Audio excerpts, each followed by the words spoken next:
Hi hello friends, welcome back to my channel. ಹೇಗಿದ್ದೀರಾ ಎಲ್ಲರೂ? ಇದು ಬಲೀಂದ್ರ ಪೂಜೆ 3ನೇ ದಿನದ ವಿಡಿಯೋ. ನಾನು 2 ದಿನದ್ದು ಯಾವ ರೀತಿ ಪೂಜೆ ಮಾಡ್ತಾರೆ ಅಂತ ಆಲ್ರೆಡಿ ಅಪ್ಲೋಡ್ ಮಾಡಿದ್ದೀನಿ. ಮತ್ತು ಇದು 3ನೇ ದಿನ ನಾವು ಯಾವ ರೀತಿ ಬಲೀಂದ್ರ ಪೂಜೆ ಮಾಡ್ತೀವಿ ನೋಡಿ ಅದರ ವಿಡಿಯೋ ಅಪ್ಲೋಡ್ ಮಾಡೋದು ಸ್ವಲ್ಪ ಲೇಟ್ ಆಯಿತು. ಅಂದರೆ ಸ್ವಲ್ಪ ಅಲ್ಲ, ತುಂಬ ದಿನವೇ ಆಯಿತು. ಅಂದರೆ ಮೊದಲೇ ಅಪ್ಲೋಡ್ ಮಾಡಬೇಕಿತ್ತು, ಆದರೆ ಸ್ವಲ್ಪ ಇದ್ದಿದ್ದರಿಂದ ಅಪ್ಲೋಡ್ ಮಾಡ್ಲಿಕ್ಕೆ ಆಗಲಿಲ್ಲ. ಮತ್ತು ಬಲೀಂದ್ರ ಪೂಜೆ ಮಾಡಲಿಕ್ಕೆ ಇದು 3ನೇ ದಿನ ಮೊಸರುಗುತ್ತಿ ಅಂತ ಮಾಡ್ತೀವಿ ನಾವು.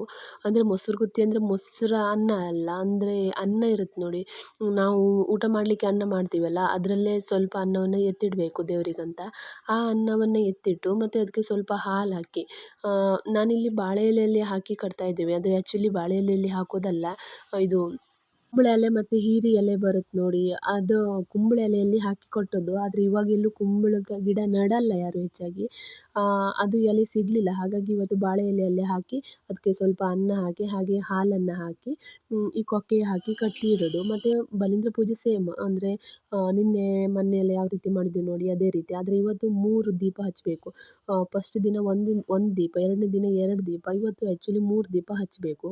3 ದೀಪ ಹಚ್ಚಿ ಮನೆಯ ಅಂಗಳದಲ್ಲಿ ಬಲೀಂದ್ರ ದೇವರನ್ನು ಕರೆದು, ಆನಂತರ ಹಸುವಿಗೆಲ್ಲ ತೋರಿಸಿ ಮತ್ತು ಗದ್ದೆಯಲ್ಲಿ ಹೋಗಿ ಅದು ಬಲೀಂದ್ರ ದೇವರನ್ನು ಕರೆದು ಪೂಜೆ ಮಾಡಿ ಬರೋದು ಅಷ್ಟೇ. ಮೊದಲು 2 ದಿನ ಅಂದರೆ ಬಲೀಂದ್ರ ಪೂಜೆ ಮಾಡುವಾಗ ಬಲೀಂದ್ರ ದೇವರು ಅಂದರೆ ಇಲ್ಲಿಗೆ ಭೂಮಿಗೆ ಬರಲಿ ಅಂತ ಪೂಜೆ ಮಾಡೋದು. ಮತ್ತು ಲಾಸ್ಟ್ ದಿನ ಪೂಜೆ ಮಾಡುವಾಗ ಹೇಗೆ ಅಂತಂದರೆ, ಬಲೀಂದ್ರ ದೇವರು ಎಲ್ಲಿಂದ ಬರ್ತಿದ್ದಾರೆ ನೋಡಿ ಅಲ್ಲಿಗೆ ವಾಪಸ್ಸು ಹೋಗಿ ಅಂತ ಹೇಳಿ ಪೂಜೆ ಮಾಡೋದು 3ನೇ ದಿನ. ಅಂದರೆ ಬಲೀಂದ್ರ ಕರೆಯುವಾಗ ಗೊತ್ತಾಗ್ತಾಯಿತ್ತು. ಅಂದರೆ ಮೊದಲೆಲ್ಲ ಅಜ್ಜ ಕರೀತಿದ್ರು ನೋಡಿ, ಆವಾಗ ಅಜ್ಜ ಹೇಳ್ತಾಯಿದ್ರು ಬಾಯಿ ಬಿಟ್ಟು, ಆವಾಗ ಗೊತ್ತಾಗ್ತಾಯಿತ್ತು. ಇವಾಗ ಬಲೀಂದ್ರ ಅಂದರೆ ಯಾರಿಗೂ ಕರೀಲಿಕ್ಕೆ ಬರಲ್ಲ ನಮ್ಮ ಮನೆಯಲ್ಲಿ. ಮತ್ತು ಪೂಜೆ ಒಂದು ಮಾಡ್ತೀವಿ ಅಷ್ಟೇ. ಇದು ನೆಕ್ಸ್ಟ್ ಡೇ ಅಂದರೆ ಹಿಂದಿನ ದಿನ ಮೊಸರುಗುತ್ತಿ ಕಟ್ಟಿಟ್ಟಿದ್ವಿ ನೋಡಿ, ಅದನ್ನು ಕೊಕ್ಕೆಯಿಂದ ಬಿಚ್ಚಿ ಮತ್ತು ತಿಂಡಿ ತಿನ್ನುವ ಮೊದಲು ತಿನ್ನಬೇಕು. ಇದು ಕಣ್ಣಿಗೆ ಎಲ್ಲ ಒಳ್ಳೆಯದು, ತಂಪು ಅಂತ ಹೇಳ್ತಾರೆ. ಮತ್ತು ಕಣ್ಣು ದೃಷ್ಟಿ ಸಹ ಹಾಗೆ ಶಾರ್ಪ್ ಆಗುತ್ತೆ ಅಂತ ಹೇಳ್ತಾ ಇದ್ರು ಅಜ್ಜ ಎಲ್ಲ. ಏನಂದರೆ ಬೈಂದೂರು ಉತ್ಸವ ಅಂದರೆ 3ನೇ ದಿನ ಇದು ಸ್ಟಾರ್ಟ್ ಆಗಿ ಆಲ್ರೆಡಿ 2 ದಿನ ಆಯಿತು. ಫಸ್ಟ್ ದಿನವೇ ಹೋಗಬೇಕಂತ ಅಂದ್ಕೊಂಡ್ವಿ, ಆದರೆ ಇನ್ನೂ ಮನೆಯಲ್ಲೇನೋ ಸ್ವಲ್ಪ ಕೆಲಸ ಇದ್ದದ್ರಿಂದ ಆಗಲಿಲ್ಲ. ಮತ್ತು ಫಸ್ಟ್ ದಿನ ಸಂಜೆ ಹೋಗಬೇಕು ಅಂತ ಅಂದ್ಕೊಂಡ್ವಿ, ಆದರೆ ಅವತ್ತು ಜೋರು ಮಳೆ ಬಂತು.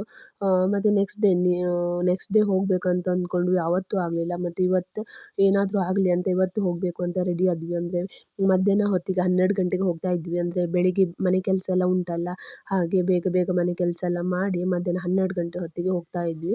ಅಂದರೆ ಮನೆಯಲ್ಲಿ ಅಮ್ಮ ಇದ್ದಿದ್ದರೆ ಮನೆ ಕೆಲಸ ಎಲ್ಲ ಮಾಡ್ತಾಯಿದ್ರು, ನಾವು ಬೇಗನೆ ಹೋಗ್ಬೋದಿತ್ತು. ಮತ್ತು ಅಮ್ಮ ಇಲ್ಲ, ಅಪ್ಪನ ಮನೆಗೆ ಹೋಗಿರೋದ್ರಿಂದ ನಾವೇ ಎಲ್ಲ ಮನೆ ಕೆಲಸ ಎಲ್ಲ ಮಾಡಿ ಅಡುಗೆ ಎಲ್ಲ ಮಾಡಿ ಇಟ್ಟು 12 ಗಂಟೆಗೆ ಹೋಗ್ತಾ ಇದ್ವಿ. ಬಿಸಿಲು ಉರಿ, ಅಂದರೆ ಅಲ್ಲಿ ಎಷ್ಟು ಬಿಸಿಲಿರುತ್ತೋ ಗೊತ್ತಿಲ್ಲ, ನೋಡಬೇಕು ಅಲ್ಲಿಗೆ ಹೋಗಿ. ಇಂದ ನಾವೊಂದು ತನಕ ಬೈಕಲ್ಲಿ ಬಿಟ್ಟು ಹೋದರು. ಮತ್ತು ನಾವೊಂದಿಂದ ಬೈಂದೂರು ತನಕ ಅಂದರೆ ಬಸ್ಸಿಗೆ ಕಾದ್ವಿ ತುಂಬ ಹೊತ್ತು, ಅಂದರೆ ಒಂದು 10-15 ನಿಮಿಷ ಕಾದ್ವಿ. ಬಸ್ ಇರಲಿಲ್ಲ ಇದ್ದಿದ್ದು. ಆಮೇಲೆ ಒಂದು ಪ್ರೈವೇಟ್ ಬಸ್ ಬಂತು, ಪ್ರೈವೇಟ್ ಬಸ್ಸಲ್ಲಿ ಹೊತ್ಕೊಂಡು ಬಂದ್ವಿ. ಅಂದರೆ ಬಸ್ ಸ್ಟ್ಯಾಂಡಲ್ಲಿ ಬಸ್ಸಲ್ಲಿ ಅಷ್ಟೊಂದೇನು ಜನ ರಶ್ ಇರಲಿಲ್ಲ, ಅಂದರೆ ಸ್ವಲ್ಪ ಜನ ಇದ್ದಿದ್ದರು. ಆದರೆ ಸ್ವಲ್ಪ ಜನ ಇದ್ದಿದ್ದರಲ್ಲಿ ಎಲ್ಲರೂ ಸಹ ಬೈಂದೂರು ಉತ್ಸವಕ್ಕೆ ಹೋಗುವವರೇ.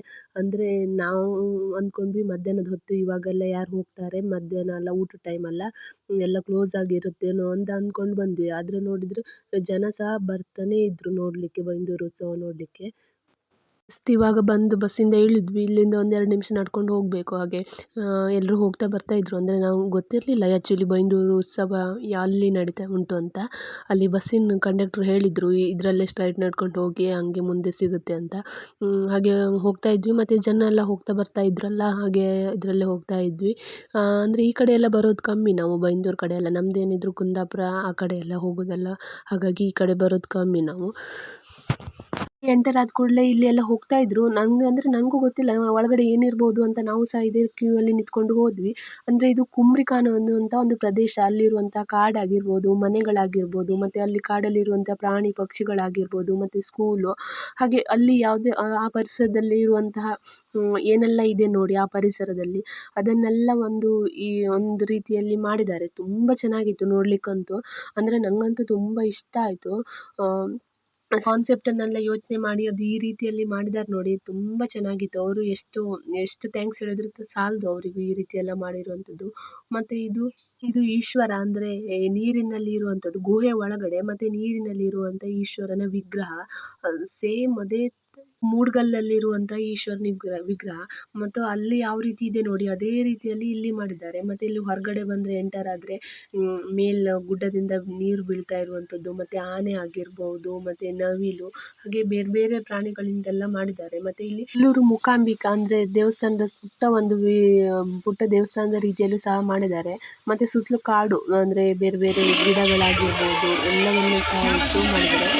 ನನಗೆ ಸ್ಪೆಷಲ್ಲಾಗಿ ಇಷ್ಟ ಆಗಿರುವಂಥದ್ದು ನಿಮಗೆ ತೋರಿಸ್ತೇನೆ ಮುಂದೆ ವೀಡಿಯೋದಲ್ಲಿ. ಪುಟ್ಟ ಪುಟ್ಟ ಮನೆಗಳನ್ನು ಮಾಡಿದ್ದಾರೆ. ಎಷ್ಟು ಚೆನ್ನಾಗಿದೆ ಅಂದರೆ ಆ ಮನೆ ಮುಂದೆ ಇರುವಂತಹ ತುಳಸಿ ಕಟ್ಟೆ ಹಿಂದಿನ ಕಾಲದಲ್ಲಿ ಯಾವ ರೀತಿ ಎಲ್ಲ ಇರ್ತಾಯಿದ್ರು ಹಳ್ಳಿ ಕಡೆಯಲ್ಲೆಲ್ಲ ಆ ರೀತಿಯಲ್ಲಿ ಮಾಡ್ತಾಯಿದ್ರು. ಮತ್ತು ಇಲ್ಲಿ ಮೇಲ್ಗಡೆ ಹತ್ತಿ ಹೋಗಲಿಕ್ಕೆ ಮರದಿಂದಲೇ ಅಂದರೆ ಮರದ ಪೀಸನ್ನು ಕಟ್ ಮಾಡಿ ಅದರಿಂದಲೇ ಮೆಟ್ಲನ್ನು ಸಹ ಮಾಡಿ ಅದರಿಂದನೇ ಅದು ಮರದ ಬೀಳೆಲ್ಲ ಬರುತ್ತೆ ನೋಡಿ ಅದರಿಂದೆಲ್ಲ ಹಾಕಿ ಎಷ್ಟು ಚೆನ್ನಾಗಿ ಮಾಡಿದ್ದಾರೆ ಅಂದರೆ ನೀವು ಕೆಲವರೆಲ್ಲ ಬಂದಿರ್ಬೋದು ಇದು ಬೈಂದೂರು ಉತ್ಸವ ನೋಡಲಿಕ್ಕೆ. ಕೆಲವರೆಲ್ಲ ಬರದೇ ಇದ್ದರು, ಕೆಲವರು ವೀಡಿಯೋದಲ್ಲೆಲ್ಲ ನೋಡಿರ್ಬೋದು ಎಷ್ಟು ಚೆನ್ನಾಗಿ ಆಗಿದೆ ಅಂತ. ಅಂದರೆ ನಾವು ಬಂದಿದ್ದಕ್ಕೂ ಸಾರ್ಥಕ ಆಯ್ತು ಅನಿಸ್ತು. ಅಂದರೆ ಮಧ್ಯಾಹ್ನದ ಬಿಸಿಲು ಹೊತ್ತಿಗೆ ಬಂದಿದ್ದು ವೇಸ್ಟ್ ಆಗಲಿಲ್ಲ, ತುಂಬ ಖುಷಿ ಆಯಿತು. ಬಂದವರೆಲ್ಲರೂ ಸಹ ಇದು ಸೇತುವೆ ಮರದಿಂದ ಮಾಡಿರುವಂಥ ಸೇತುವೆ ಹತ್ತಿರ ನಿಂತು ಸೆಲ್ಫಿ ತಗೊಳ್ಳೋದು, ಫೋಟೋ ತೆಗೊಳ್ಳೋದು ಅಂದರೆ ಅಷ್ಟು ಚೆನ್ನಾಗಿದೆ, ಅಷ್ಟು ಇಷ್ಟ ಆಯಿತು ಸಹ ಎಲ್ರಿಗೂ. ಮತ್ತು ಇಲ್ಲಿ ಕಾಡಲ್ಲಿರುವಂಥ ಪ್ರಾಣಿ ಆಗಿರ್ಬೋದು, ಆಮೆ ಮತ್ತು ಕಂಬಳ ಮಾಡ್ತೀವಿ ನೋಡಿ ಅದು ಕಂಬಳ, ಮತ್ತು ಗಿಡ ಮರ ಆಗಿರ್ಬೋದು, ಮತ್ತು ಕಾಡಲ್ಲಿರುತ್ತೆ ನೋಡಿ ಹಾವಿನ ಹುತ್ತ ಅದನ್ನು ಸಹ ಮಾಡಿದ್ದಾರೆ. ಎಷ್ಟು ಟೈಮ್ ತಗೊಂಡಿರ್ಬೋದು ಅವರು ಈ ರೀತಿ ಎಲ್ಲ ಮಾಡಿ ರೆಡಿ ಮಾಡಿ ಇದನ್ನು ಈ ರೀತಿ ಕಾನ್ಸೆಪ್ಟ್ ಮಾಡಲಿಕ್ಕೆ. ಇದರಲ್ಲಿ ಸ್ಪೆಷಲ್ ಏನಂತಂದರೆ ಹಿಂದಿನ ಕಾಲದ ಮನೆಗಳು ಯಾವ ರೀತಿ ಇರ್ತಾ ಇತ್ತು ನೋಡಿ. ಹುಲ್ಲಿನ ಮನೆ ಅಂದರೆ ಮೊದಲೆಲ್ಲ ಹುಲ್ಲಿನ ಮನೆಯೇ ಇರ್ತಾ ಇದ್ದದ್ದು, ಹಂಚು ಅಥವಾ ಸ್ಲ್ಯಾಪ್ ಎಲ್ಲ ಇತ್ಲೇ ಬಂದಿರೋದು ಸ್ಲ್ಯಾಪ್ ಮನೆ ಎಲ್ಲ. ಮೊದಲೆಲ್ಲ ಹುಲ್ಲಿನ ಮನೆ ಯಾವ ರೀತಿ ಇರ್ತಾ ಇತ್ತು, ಮತ್ತು ಮನೆ ಮುಂದೆ ಎಲ್ಲ ಏನೇನು ತುಳಸಿ ಕಟ್ಟೆ ಆಗಿರ್ಬೋದು, ಮತ್ತು ತಿರಿ ಆಗಿರ್ಬೋದು, ಮತ್ತು ಕೋಳಿಗೂಡು, ಹಾಗೆ ಮನೆ ಮುಂದೆ ಯಾವ ರೀತಿ ಎಲ್ಲ ಇರ್ತದೆ ಹಿಂದಿನ ಕಾಲದಲ್ಲಿ. ನಂಗೆ ಇಲ್ಲಿ ಇಷ್ಟ ಆಗಿರುವಂಥದ್ದು ಮೇಟಿ ಕಂಬು ಅಂತೂ ಇವಾಗ ಯಾರ ಮನೆಯಲ್ಲೂ ಸಹ ಇರಲಿಕ್ಕಿಲ್ಲ. ಅಂದರೆ ಹಿಂದಿನ ಕಾಲದ ಮನೆ ಇದ್ದಿದ್ದರೆ ಇರ್ಬೋದು, ಮತ್ತು ಇವಾಗಂತೂ ಮೇಟಿ ಕಂಬು ಯಾರ ಮನೆಯಲ್ಲೂ ಸಹ ಇಲ್ಲ. ಅದು ಸಹ ಮಾಡಿದ್ದಾರೆ, ತುಂಬ ಚೆನ್ನಾಗಿ ಮಾಡಿದ್ದಾರೆ. ಈ ಮನೆಗಳಂತೂ ನೋಡಲಿಕ್ಕೆ ತುಂಬ ಚೆನ್ನಾಗಿ ಕಾಣ್ತಾ ಇತ್ತು. ಮತ್ತು ನೇಗಿಲಾಗಿರ್ಬೋದು, ಏನು ಸಾಕಷ್ಟು ಹಿಂದಿನ ಕಾಲದಲ್ಲಿ ಯೂಸ್ ಮಾಡಿರುವಂಥ ಐಟಮ್ ಎಲ್ಲ ಇಟ್ಟಿದ್ದಾರೆ. ಮತ್ತು ಇದೊಂದು ಪುಟಾಣಿ ಸ್ಕೂಲ್, ಗೌರ್ಮೆಂಟ್ ಸ್ಕೂಲ್ ಯಾವ ರೀತಿ ಇರುತ್ತೆ ನೋಡಿ ಅದನ್ನು ಸಹ ಮಾಡಿದ್ದಾರೆ. ಹಾಗೆ ಸ್ಟಾರ್ಟಿಂಗ್ ಬಂದಿರೋದಷ್ಟೇ, ಬಂದು ಇದನ್ನೆಲ್ಲ ನೋಡಿಯೇ ಖುಷಿ ಆಯಿತು. ಮತ್ತು ಇನ್ನು ಹೊರಗಡೆ ಹೋಗಬೇಕು ಅಂದರೆ ಹೊರಗಡೆ ಎಲ್ಲ ಯಾವ ರೀತಿ ಮಾಡಿದ್ದಾರೆ, ಯಾವ ರೀತಿ ಎಲ್ಲ ಇರುತ್ತೆ ಅಂತ ನೋಡಬೇಕು. ಇದು ಅಂದರೆ ಬಂದು ಒಂದು 10 ನಿಮಿಷ ಆಗಿರೋದಷ್ಟೇ, ಇದನ್ನೇ ಒಂದು ಅರ್ಧ ಗಂಟೆ ನೋಡ್ತಾ ನಿಂತ್ಕೊಂಡ್ವಿ ನಾವು ಸಹ. ಅಂದರೆ ಎಲ್ಲರೂ ಸಹ ಫೋಟೋ ಎಲ್ಲ ತಗೊಂಡು ಇದನ್ನೇ ನೋಡ್ಕೊಂಡು ನಿಂತ್ಕೊಂಡ್ವಿ. ಮತ್ತು ಇನ್ನು ಹೊರಗಡೆ ಹಬ್ಬ ಎಲ್ಲ ಫಾರೆಸ್ಟ್ ಆಫೀಸ್ ನೋಡಿ, ಸೇಮ್ ಯಾವ ರೀತಿ ಡಿಟ್ಟು ಯಾವ ರೀತಿ ಇರುತ್ತೆ ರಿಯಲ್ ಆಗಿ ಅದೇ ರೀತಿಯಲ್ಲಿ ಇಲ್ಲಿ ರೆಡಿ ಮಾಡಿದ್ದಾರೆ. ಅಂದರೆ ಸ್ವಲ್ಪನೂ ಸಹ ಚೇಂಜಸ್ ಇಲ್ಲ. ಅಂದರೆ ಯಾವ ರೀತಿಯಲ್ಲಿ ಇರುತ್ತೆ ಅದೇ ರೀತಿಯಲ್ಲಿ ಇಲ್ಲಿ ರೆಡಿ ಮಾಡಿ ಇಟ್ಟಿದ್ದಾರೆ. ಮತ್ತು ಇಲ್ಲಿ ಅಲ್ಲಿಂದ ಹೊರಗಡೆ ಬಂದ ತಕ್ಷಣ ಇಲ್ಲಂತೂ ಅಂದರೆ ನೋಡ್ತಾನೆ ಇದ್ದರೆ ಇಡೀ ದಿನ ನೋಡ್ತಾನೆ ಇರಬೇಕು ಅಷ್ಟೊಂದಿದೆ. ಅಂದರೆ ಅಂಗಡಿ ಆಗಿರ್ಬೋದು, ಮತ್ತು ಮಕ್ಕಳಿಗೆಲ್ಲ ಆಟ ಆಡಲಿಕ್ಕಾಗಿರ್ಬೋದು, ತುಂಬ ಅಂದರೆ ತುಂಬ ಅಂಗಡಿಗಳು ಸಹ ಬಂದಿದ್ದು. ಮಕ್ಕಳಂತೂ ಹಬ್ಬಕ್ಕೆ ಹೋದರೆ ಅಥವಾ ಬೇರೆ ಎಲ್ಲಾದರೂ ಜಾತ್ರೆಗೆ ಹೋದರೆ ಸ್ಪೆಷಲ್ಲಾಗಿ ಹೋಗುವಂಥ ಅಂಗಡಿ ಅಂದರೆ ಫ್ಯಾನ್ಸಿ ಸ್ಟೋರ್. ಎಲ್ಲಿಗೆ ಹೋಗ್ತಿರೋ ಬಿಡ್ತಿರೋ ಗೊತ್ತಿಲ್ಲ, ಆದರೆ ಫ್ಯಾನ್ಸಿ ಸ್ಟೋರಿಗಂತೂ ಹೋಗಿಯೇ ಹೋಗ್ತಾರೆ. ಏನಾದರೂ ಒಂದು ಏನಾದರೂ ಒಂದು ಐಟಮ್ ತೊಗೊಂಡು ಬಂದೇ ಬರ್ತೀವಿ. ಹಾಗೆ ನಾನು ಸಹ ಅಲ್ಲಿ ನಂಗೆ ಬೇಕಾಗಿರುವಂಥ ಐಟಮ್ ತೊಗೊಂಡೆ, ಅಂದರೆ ಬ್ಯಾಂಗಲ್ಸ್ ಎಲ್ಲ ತೊಗೊಂಡೆ. ಮತ್ತು ಅದ್ರ ಪಕ್ಕನೇ ಒಂದು ಪಾತ್ರೆ ಸ್ಟೋರ್ ಹಾಕಿದ್ದಾರೆ. ಅಂದರೆ ₹100 ₹150 ಎಲ್ಲ ಪಾತ್ರೆ ಸೇಲ್ ಮಾಡ್ತಾ ಇದ್ದಾರೆ. ಅಂದರೆ ಪಾತ್ರೆ ಅಂದರೆ ಏನು ದಪ್ಪದಲ್ಲ, ಸ್ವಲ್ಪ ತೆಳು ಇರುವಂಥ ಪಾತ್ರೆ, ಅಂದರೆ ಕಮ್ಮಿ ದುಡ್ಡಿಗೆ ₹100 ಏನು ವರ್ತ್ ಆಗುತ್ತೆ ನೋಡಿ ಆ ರೀತಿಯಾದಂಥ ಐಟಮ್ ಇಟ್ಕೊಂಡಿದ್ದಾರೆ. ಮತ್ತು ಮಣ್ಣಿನಿಂದ ಮಾಡಿರುವಂಥ ಐಟಮ್ ಎಲ್ಲ ಆಗಿರ್ಬೋದು, ಅದು ಪುಟಾಣಿ ಮಡಿಕೆ ಆಗಿರ್ಬೋದು ಅದನ್ನು ಸಹ ಇಟ್ಕೊಂಡಿದ್ದಾರೆ. ಅದೆಲ್ಲ ಮುಗಿಸ್ಕೊಂಡ ನಂತರ ನಾವಿಲ್ಲಿ ಮತ್ತೆ ಒಳಗಡೆ ಬಂದ್ವಿ. ಅಲ್ಲಿ ಮೀನು ವೆರೈಟಿ ಆಗಿರುವಂಥ ಪುಟಾಣಿ ಮೀನಾಗಿರ್ಬೋದು, ಮತ್ತು ದೊಡ್ಡ ಮೀನಾಗಿರ್ಬೋದು, ಕಲರ್ ಮೀನನ್ನು ಸಹ ಇಲ್ಲಿ ಇಟ್ಟಿದ್ದಾರೆ. ಅಂದರೆ ಒಂದು ತುಂಬ ವೆರೈಟಿ, ಒಂದು 20, 25 ಅಲ್ಲ 30 ಆಗುವಂಥ ವೆರೈಟಿ ಮೀನುಗಳನ್ನು ಸಹ ಇಟ್ಟಿದ್ದಾರೆ. ಕಲರ್ ಆಗಿರುವಂಥ ಮೀನುಗಳನ್ನು ಸಹ ಇಟ್ಟಿದ್ದಾರೆ. ಮತ್ತು ಇಲ್ಲಿ ಒಂದು ಸ್ಪೆಷಲ್ ಆಗಿ ಮೀನು ನೋಡಿದೆ ನಾನು. ಅಂದರೆ ಸೇಮ್ ಹಾವಿನ ಥರನೇ ಇದೆ, ಹಾವು ಅಲ್ಲ ಅಂತಲೇ ಹೇಳಲಿಕ್ಕೆ ಸಾಧ್ಯ ಇಲ್ಲ. ಅದೇ ಥರದ ಇರುವಂಥ ಮೀನು ನೀವು ನೋಡ್ತಾ ಇರ್ಬೋದು, ಎಷ್ಟು ಉದ್ದ ಇದೆ ನೋಡಿ. ಅದು ಇಡೀ ಪಾಟಿಗೆ ಅದು ಒಂದೇ ಮೀನು ಅಷ್ಟು ಉದ್ದ ಇದೆ. ಇದ್ರ ಪಕ್ಕದಲ್ಲಿರುವಂಥ ಮೀನು ಇದು ಸಹ ಹಾಗೆ ಎಷ್ಟು ಚಂದ ಇದೆ, ಮತ್ತು ಎಷ್ಟು ಸಪೂರ ಇದೆ ಮೀನು, ಅದು ಸಹ ನೋಡಲಿಕ್ಕೆ ತುಂಬ ಚೆನ್ನಾಗಿದೆ. ನೆಕ್ಸ್ಟು ಇಲ್ಲಿ ಧರ್ಮಸ್ಥಳ ಗ್ರಾಮಾಭಿವೃದ್ಧಿ ಯೋಜನೆ ಸಂಘದವ್ರು ಇರ್ತಾರೆ ನೋಡಿ, ಅವರೆಲ್ಲ ರೆಡಿ ಮಾಡಿರುವಂಥದ್ದು ತಿರಿ ಆಗಿರ್ಬೋದು, ಮತ್ತು ಕಂಬಳ ಗದ್ದೆ, ಕೆಸರು ಗದ್ದೆ ಆಗಿರ್ಬೋದು, ಹಾಗೆ ಮತ್ತು ಇಲ್ಲಿ ನಟ್ಟಿ ನಡ್ತಾರೆ ನೋಡಿ, ಅದನ್ನು ಸಹ ಮಾಡಿದ್ದಾರೆ ಇಲ್ಲಿ. ಮತ್ತು ನಟ್ಟಿ ನಡಲಿಕ್ಕೆ ಟ್ರ್ಯಾಕ್ಟರ್ ಮಿಷನ್ ಆಗಿರ್ಬೋದು, ಹಾಗೆ ಅದಕ್ಕೆ ಬೇಕಾಗಿರುವಂಥ ಐಟಮ್ ಎಲ್ಲವನ್ನು ಸಹ ಇಲ್ಲಿ ರೆಡಿ ಮಾಡಿ ಇಟ್ಟಿದ್ದಾರೆ. ಅಂದರೆ ಇದು ಸೇಲ್ ಮಾಡಲಿಕ್ಕಲ್ಲ ಯಾವುದೇ ರೀತಿ, ಅಂದರೆ ಬಂದವರಿಗೆ ನೋಡಲಿಕ್ಕೋಸ್ಕರ.